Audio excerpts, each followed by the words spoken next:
गरुड़ पुराण में मोक्ष एक विस्तृत मार्गदर्शन।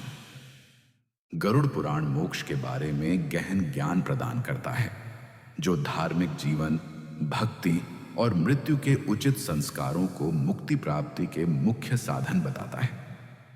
मोक्ष क्या है? परिभाषा: जन्म मृत्यु के चक्र से स्थायी मुक्ति और ईश्वर साथ एकाकार होना। महत्व: पुनर्जन्म, मृत्यु और कर्म के बंधन से मुक्ति। गरुड़ पुराण का दृष्टिकोण: मोक्ष ज्ञान, भक्ति और धार्मिक कर्म से प्राप्त होता है। मोक्ष कैसे प्राप्त करें? 4 मुख्य मार्ग।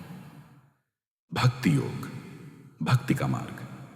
विष्णु नारायण की उपासना करना। मंत्र जाप: नमो नारायणाय, हरे कृष्ण महामंत्र।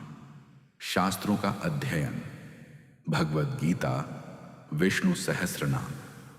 तीर्थ यात्रा: वाराणसी, प्रयागराज, बद्रीनाथ। ज्ञान योग: आत्मा और ब्रह्म की एकता का ज्ञान प्राप्त करना।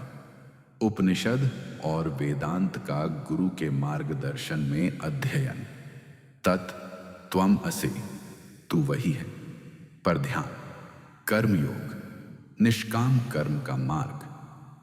फल की इच्छा किए बिना कर्तव्य पूरा करना।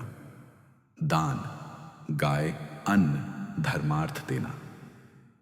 विष्णु के नाम पर संतों और जरूरतमंदों की सेवा करना। अंत्येष्टि संस्कार, मोक्ष प्राप्ति के लिए अंतिम कर्म। विशिष्ट अंतिम संस्कार: तुलसी, गंगा जल का उपयोग। पिंड दान और श्राद्ध कर्म से पितरों को मुक्ति।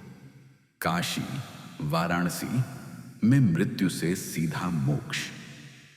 मोक्ष में बाधाएं, अधूरी इच्छाएं, प्रेत योनि में फंसाव, पाप कर्म, नरक में यातना, अनुचित अंतिम संस्कार, भूत प्रेत बनकर भटकना।